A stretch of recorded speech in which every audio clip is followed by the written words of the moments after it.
During summer nights, thousands of sea turtles emerge from the surf to deposit their eggs on the beaches of the Archie Carr Refuge.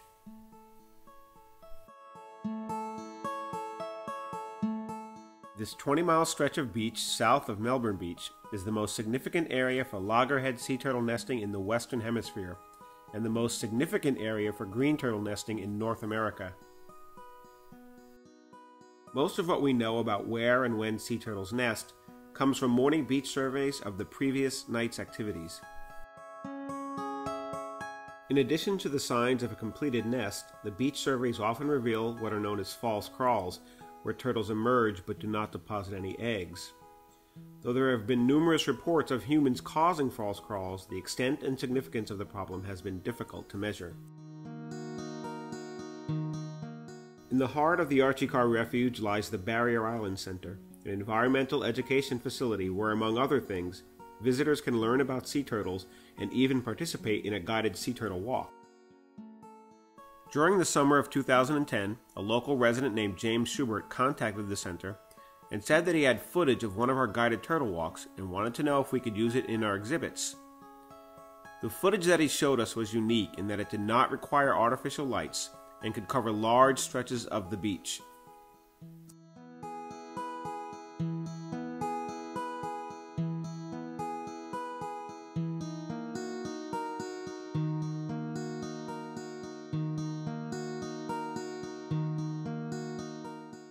James had selected a camera with a high light sensitivity, or ISO, fitted with an interval timer and an external battery capable of lasting throughout the night. Additional test footage proved the potential as a sea turtle monitoring tool, and it was decided to seek funding from the Sea Turtle License Plate Grant Program for the upcoming 2011 season. The grant was submitted and eventually funded for $8,000 to purchase camera equipment and to pay an intern to oversee the work. The study called for 2 cameras to be deployed at the observation deck at the Barrier Island Center, one pointing north and the other south. Each camera would take a photo every 30 seconds from dusk until dawn over a 60-day period that coincided with the peak of sea turtle nesting within the refuge and with the guided sea turtle walks that originated at the center. With the batteries charged and the camera settings confirmed, the intern would deploy the camera and secure it within a weatherproof housing. The following morning, the cameras would be retrieved and the images would be transferred to the computer for analysis and post-processing. The nightly images from each camera were then stitched together to create time-lapse movies for each night. Once the image data was backed up and the movies created, the intern would use a GPS to map the exact location of each turtle track. The species could be determined by the type of track, and the size of the turtle was estimated by the track width. A determination was also made about the outcome of the emergence, whether the turtle false crawled, dug a body pit but did not nest, or completed the nesting process. During the 60-day study period, a total of 230 sea turtles were mapped within the study area. Loggerheads made up 58% of the emergences, while greens made up only 41%. Only 2 leatherback turtles nested during the study period.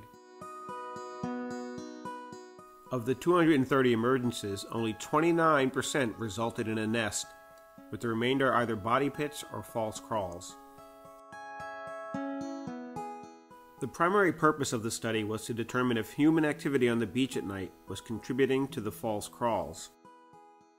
We also wanted to differentiate between people associated with the guided sea turtle walks and those that were not. During the study period, we only noted 4 instances where the turtle walk seemed to disturb a turtle. On one night, the group spooks a turtle emerging from the surf on their way north to view a nesting turtle.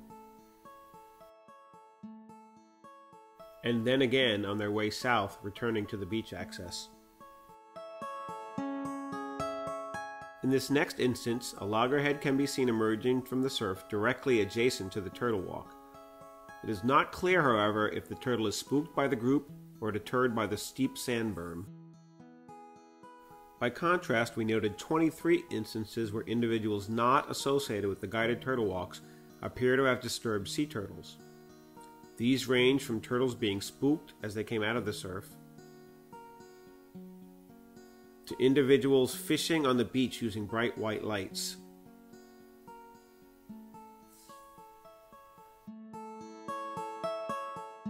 And even law enforcement officials directly approaching sea turtles with flashlights. Interestingly, we soon became aware of another phenomenon where turtles would be spotted in the surf, but for some reason did not emerge onto the beach.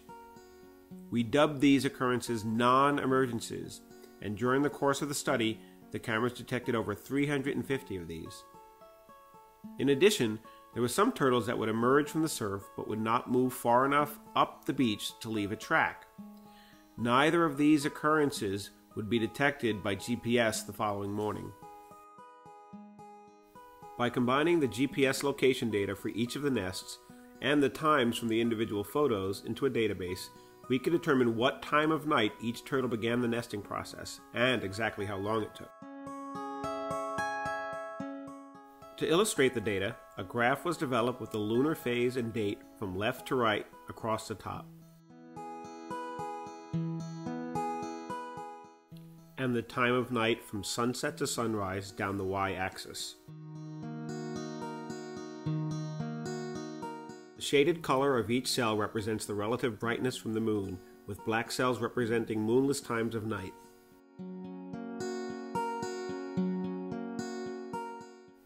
There were 30 loggerhead turtles that had clear enough data to graph. The entire nesting process took an average of 1.7 hours to complete. They don't appear to have any preference with regards to the moon phase, nesting equally at light and dark times. For the 20 green turtles graphed, the entire nesting process took an average of 2.4 hours to complete, nearly an hour more than the loggerheads. Interestingly, the green turtles appear to prefer the darker parts of the month compared to the loggerheads, with only one nesting during the full moon.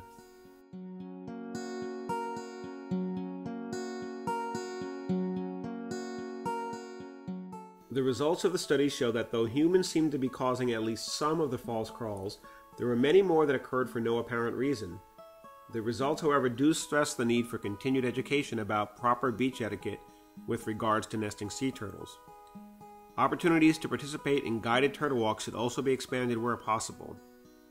The method has proven itself to be not only cost-effective but thought-provoking, causing researchers to reconsider strongly held views on the behavior of these mysterious and beautiful creatures.